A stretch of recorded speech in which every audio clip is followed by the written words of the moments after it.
Hi everyone. Together we're Old Head and Young Shoulders. And I am literally his old head teacher. Cam used to be one of my students in my school. And it was an interesting time, Cam. And here we are, 10 years later, working together, planning, strategizing. Life is very strange. Actually, friends now. Yeah. I believe. I believe Are we so. friends? I don't know. I reckon so, Cam. I don't know. What do you reckon, Dave? We friends? Not sure. Maybe. Shaky. We're working on it. We're working on it. We're working on it. But if you haven't already, guys, make sure you check out episode number 1 and episode number 2. We talk a lot about starting something. Also about planning, getting things going. We slightly touched on habits. But we did. We're going to probably go in more detail with that probably on a later stage. Yep. Also accountability. But really what we aim to do, it doesn't matter whether you're in education, whether you're an athlete, whether you've just got a job working down at the shop. What we share with you is going to somewhat support you in your life. Not if you just listen to us, but if you also implement the things we have said. Sir is 63 years old. He's been in the Navy, worked his way up as a teacher, become the head teacher. Not only that, but my head teacher. Now you are also a businessman as well, and also works very closely around leadership. And obviously, as most of you already know from me, I go into different schools, colleges every single day, really focusing on increasing, maintaining motivational levels as well as aspirations. So we just want to make sure we just provide value. That's it. We've learned a lot through our mistakes, actually. We're pretty good at making mistakes. Mistakes are healthy. We like mistakes because that's when the real learning happens.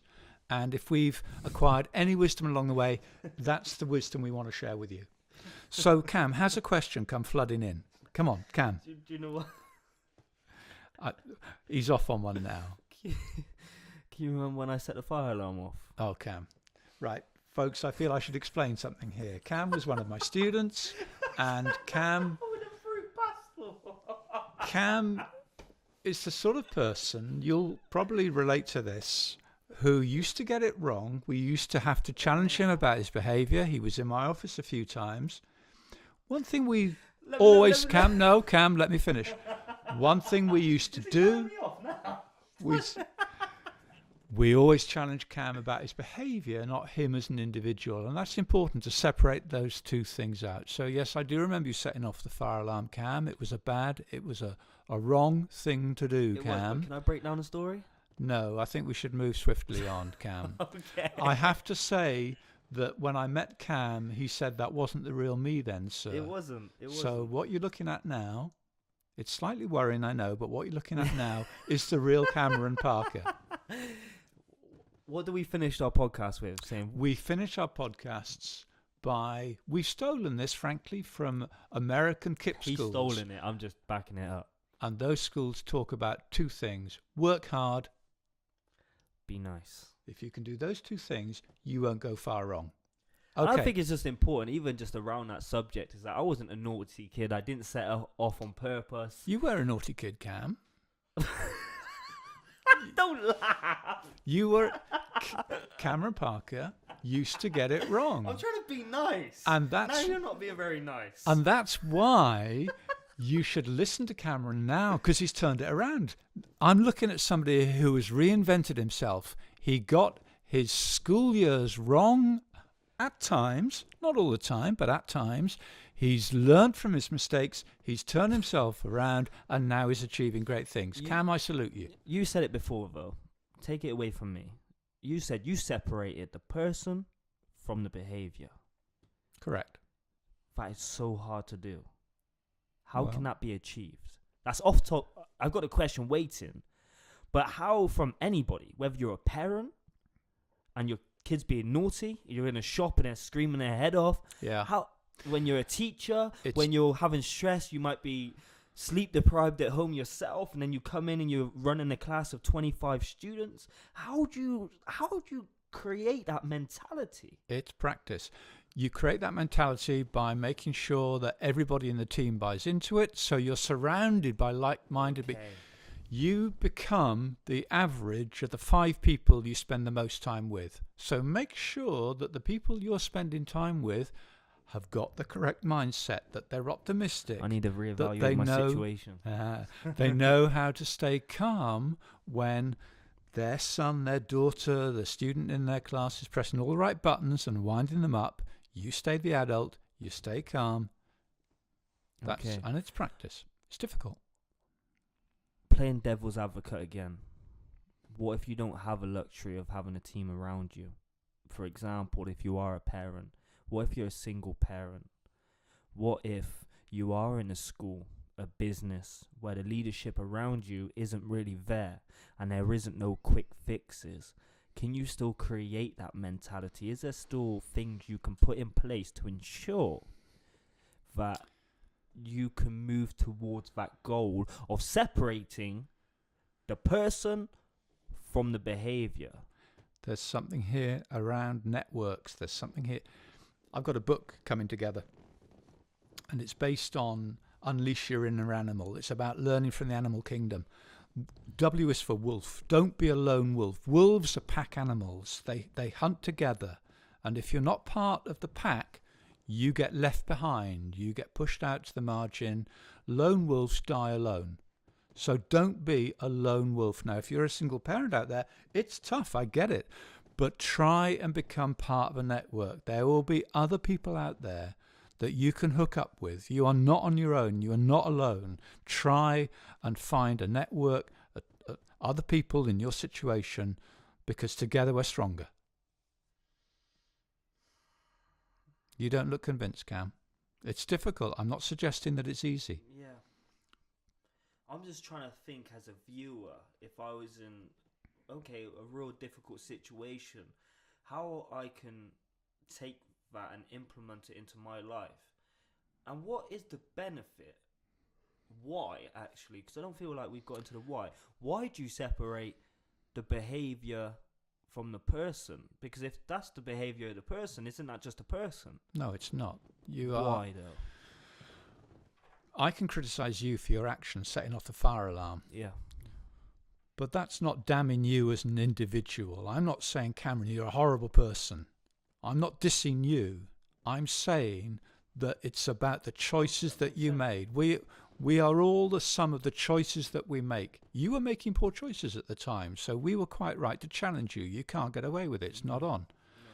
But we can all develop better habits, make better choices. Right, so flip that now. Think if that's you as a person, me as a person.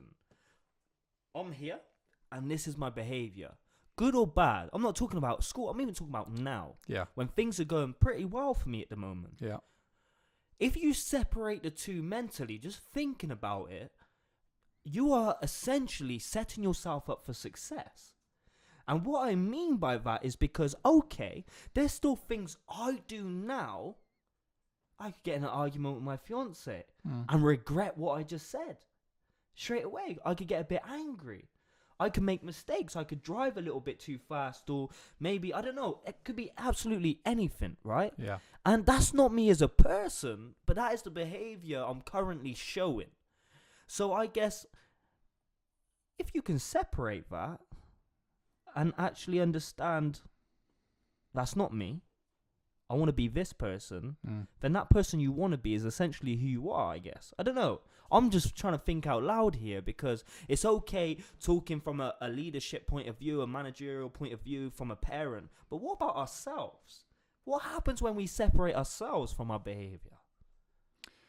Well, if you can step back and look at yourself and decide whether you're happy or you're not with where you're going with your life, then you are in the position to set a better goal for yourself in the future, and then you can start working towards it.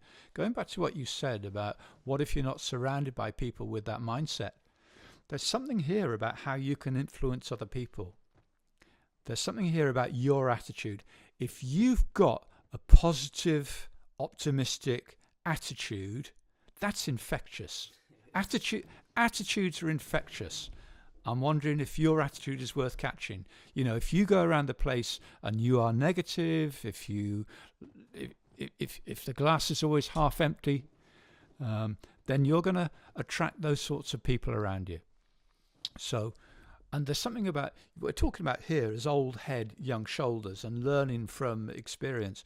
My dear grandmother, you know, used to use that phrase about two people looking out through prison bars. One saw mud, the other stars. It's about how you. That's the quote. It's about how you look at life. Sorry, sir. Can you get the quotes? We're all laying in the gutters, but some of us are staring at the stars. I love it. So what does that mean? So we're all laying in the gutters, but some are looking at the stars. You just said two people are behind the prison bars. One's looking at mud, and the other is looking at stars as well. Yeah. What does that mean? It means that we have the power within us to change a situation. We might be in a situation, and there's something here about mindset. There's something here about cultivating a mindset that allows you to be a positive, affirming kind of person, and then you can influence those around you. So yes, life is tough for many people out there, but you have the power within yourself to change your situation. Okay, so then to flip the switch again, if you separate, we talk about perception, how people see things, their behavior. If you separate the two, can you then use your behavior as an excuse? Playing devil's advocate here. So you could be like, okay, I did that, but that doesn't represent me. At what point does it represent the person? Yeah. Does that kind of make sense? I don't know if it does. I'm playing devil's advocate here because I feel, especially with what you are sharing right now, is very key for a lot of people. Whether it's on this topic or not of the personal behavior, the knowledge you are dropping, even for me, I'm learning a lot from you. And I feel like you have a lot to share. But I really want to try and answer, like give you the questions, what's going to dive in deep, what's going to ultimately implement change. So could you use your behavior as an excuse and say, do you know what, that's not me? But then you go and do it again and again and again and again. Well, I think you know the answer to your question because you've said before, I've heard you say before about, you know, you can have excuses or you can have results. You can't have both. So you can't deliberately make poor choices. You can't behave badly. That's our disclaimer. And say, hey, you know, that's nothing to do with me. That's just my behavior. No, you're conning yourself there. There's something in this for me about values.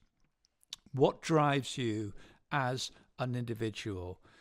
You'd hope that after 11 years of education, you'd leave school with a philosophy that's going to get you through life, a set of beliefs. And I wonder what your values are as a person. We used to bang on at school about integrity, doing the right thing, even when no one's watching. If you can just remember that, if you can be the sort of person who behaves with integrity, then I think that's going to help you get to a better place. I think that's the power of integrity. What other values might help you? It's up to you to decide what values you're going to live your life by, but they become your anchor. You might sweep around, you might drift away from your anchor, but you remain, the anchor remains there, always pulls you back to your core set of values. So, are you aware of your values? And Yeah. do you think, Too right. Right. Do you feel most people are aware of their values? Subconsciously, maybe? Are they written down? Is it something people need to become more conscious with, the decisions they make, the values they have, what they believe in, what they stand for? Some people do, but I don't believe a lot of people do. No, I think you're right. So, kind of going through the world blind again, we talk about it with goal setting plans, just taking every day as it comes. But if somebody sat there thinking, what is my values? I don't really know. Obviously, they probably live their values every single day without even knowing. But how do you create the new values, or how do you even start to unravel? Is that right? Yeah. What your values are to you? Well, I think your values. That's a good question. if I think I I think there's a difference between getting to be a young adult without a set of values and being somebody who has got them deep within them but has forgotten about them. So I think you absorb your values as you grow up. Often when you're under pressure, Okay. you're reminded about what your values are. So I think, yeah, if you're out there now and you haven't got a clue what your values are, then it would be a really useful exercise to just try and reconnect with them. Because obviously, there's a big contradiction of what your family's values are to what sometimes the school's values could be. Not all the time, but there is a lot of the time. There can be. Then also what the values of your friend groups are. Then also what the value of your Liverpool sports team, your whatever you follow. Yeah. All these different things you are a part of, the communities you are a part of, they all could have conflicting values. So I think it's about, and we've used that phrase before, you're the average of the 5 people you spend the most time with. So who is it that you're spending time with? All the time you're testing the values that other people have. And it's very encouraging to see those values suddenly. Anytime Children in Need comes on television, why are people giving to charity? Because it touches something deep within them. They recognise they've got a value that they think, yeah, there's something here about charity that does matter. People in this country, I think, are essentially decent. This country's an unhappy place at the moment, but deep inside, most people, I think, have got a decent set of values. Too many of them need to be reminded what they are. So I want to get a bit deep with you and just talk a little bit about my experience in being, you say you are the 5 people you are around. And I really want to emphasize that point because for me personally, changing who I was around, and I think John will probably agree as well, is that really changed our lives. Yeah. So when I moved to Bristol at this point and started being around people who had goals, who had dreams, going into different locations, even with the speaking and meeting different people, different leaders, it really started to open up my mind.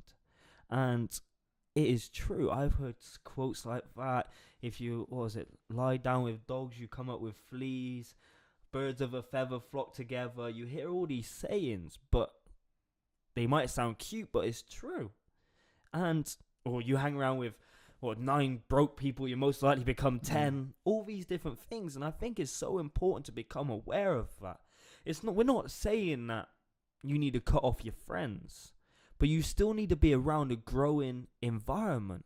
And I think that is so essential because, would you say, John, even when we just started opening our minds to different things and different people and accepting other people, not just the people we was around, everything started to change. We might have had different values at the time, but then you start coming around people who have ambition, they have motivation, they're going after something, they got focus, and that alone is, infectious? So that becomes a part of something you feel like you need. And over time, people say to me all the time, what was the turning point for you? There was not one turning point. There wasn't. I was in college and still making some bad decisions. I was about to play for Great Britain, still making some bad decisions. Well, ultimately would have probably put that all to an end. But it was a slow process. So it's not about cutting off your friends and just getting new ones. It doesn't work like that. There's something else. I tried cutting off John about 1,000 times, but he's still here. I can't get rid. Cam, isn't there something else here about learning from other people? Wouldn't it be great if the most thoughtful, intelligent people were able to pass on their wisdom? Well, actually, they can. They've written it down. It's in books. It is. One thing that changed you was you started reading. Talk to me about how the reading, we're talking habits again. You developed a reading habit. Did that change you? It was a collaboration of everything. I can't say it was one thing. Yeah. Because it wasn't. It was literally everything. Even now, day and age, what we're doing now, videos changed. The music I listened to changed. Yeah. I started to listen to more upbeat. There's a couple, I'm very into hip hop. And the artist I was listening to changed. So one of my favorite artists, person called J. Cole, because I felt like he went through a similar process to what I went to, slightly different, but he went to university. He thought he was going to get signed to begin with. He thought he's going to become this big superstar years before he was, and it didn't happen as fast as it happened. To me, it sounds as if you went through school, we didn't connect with you. Education came at the wrong time for you. It was when you'd left school, you suddenly got a thirst for knowledge. And you're gaining that knowledge from lots of different places, from people, from books, from media. Correct? 100%. And that comes back down to, let's wrap it up a little bit. That comes down to not only the person you are, but also your behaviors. It does. See what we done there? Yeah, that We was did neat. that. We did that naturally as well. Your behaviors and your habits. I think we're getting pretty good at this stuff. What do you think? Don't get carried away, Cam. I think there's something here about how you spend your time. We could talk about time in another podcast. I think we have to. And the time that we waste. But the clock is ticking. And I was hearing the other day, we're awake for about 17 or 18 hours every day. That's about 1,000 minutes. Now you've got the freedom to choose how you're going to spend. You've got to work, obviously. 1,000 minutes a day. 1,000 minutes a day. Could you devote 20 minutes to chunk those 1,000 minutes down into blocks of 10 minutes? You've got 100 blocks of 10 minutes. If you just spent 2 of those blocks of 10 minutes reading, then in a year you'd have got through a dozen books. And they say top CEOs in the world read about 60 books a year. Yeah, sure. Just thought I'd throw that one out there. Yeah, you're right. So if you're out there and you're thinking, how can I gather more knowledge, then develop a reading habit 20 minutes a day. That devil's advocate's coming again. What if you've got so much revision to do? What requires a lot of reading? What if you're a teacher and you've got a lot of marking to do? Saying just reading is easier said than done. Cam, the trouble when you play devil's advocate is I just hear excuses. Yeah, oh, people. Oh, I love it. I love it. People are up to here with their marking load, with their revision and so on. Amazing. But be honest with yourself. Could you spend 20 minutes in a day reading? Of course. I doubt if there's anybody out there who could not spend 20 minutes a day reading. And that becomes a habit. It's part of who you are and what you do. And that 20 minutes, you guard it. You don't try and save time. You don't say, I haven't got enough time to read. You make time for the things that matter. You guard that 20 minutes. And then you gather knowledge from other sources as well. I'm talking to somebody who's done a TED Talk here. You done a TED Talk? Yeah, TEDx. TEDx talk. Fine. You can gather your knowledge from a load of different places. Yes, you've got a reading habit going now. Awesome. Get onto YouTube. Look at some of those TED Talks. You've got some real wisdom out there. And just to touch on that, if you feel you have the excuses, you can't have the time to read, then what you said, there is a lot of resources out there. Obviously, I do a lot of driving, and yes. I put a post on Facebook the other day. I turned a negative into a positive. I can't eliminate that driving right now. Yeah. But one thing I can do is not have such a bad attitude towards it. And instead, I listen to audiobooks. I still believe in reading books because that helps me, especially with my dyslexia. Yeah. Me and John was talking about it earlier. We were saying he hasn't read for a little bit. And it's really made a little bit of a difference with how he talks, how he communicates, the word he says. And I totally agree with him and resonate with that. But also now turning a positive of driving, having that positive and listening to audiobooks, listening to podcasts, also having some time to reflect on what's happening in your life. Maybe even relaxing a little bit, listen to some music, whatever that might be, whether it's a bit of pop music, hip hop, or whether it's just pianos, I don't know. Whatever you're into, Think about how you can actually make the most of this 2-hour journey, this hour commute from my house to work. What could I do? What could I commit to? Could I commit to a podcast every single day and listen to it? Do I agree with everything on that podcast? Probably not. But will it open my mind to different things? Start playing devil's advocate? Start implementing things into my life? Collaborate a lot. You got your behavior and you got your person. And you got your values. And you got your values. And I like it. That's good, Cam. I think we need to touch on more on values, not today, but on another podcast, because I couldn't sit back and say I know my values. I do, but then I don't. Do I know them clearly? No. At this point, I don't. You seem to know that yours very, very clearly. So I think we should touch on that more. I go away, think about more what my values might be, or maybe what I want them to be. And then I can even put it out on social media, see what people are saying, and we can come back to the drawing board. It's a good idea, Cam. Let's do that. Sounds like a plan. I think that's a wrap. We like plans. We like plans. Plan. It's not a wrap until we've said those closing magic words. We do it every time, folks. If you want to be happy and successful, just remember 2 simple things. Work hard. And be nice. And that's it. Follow us on social media. That's episode 3. And we're excited for episode 4 already. And we will connect with you guys very soon.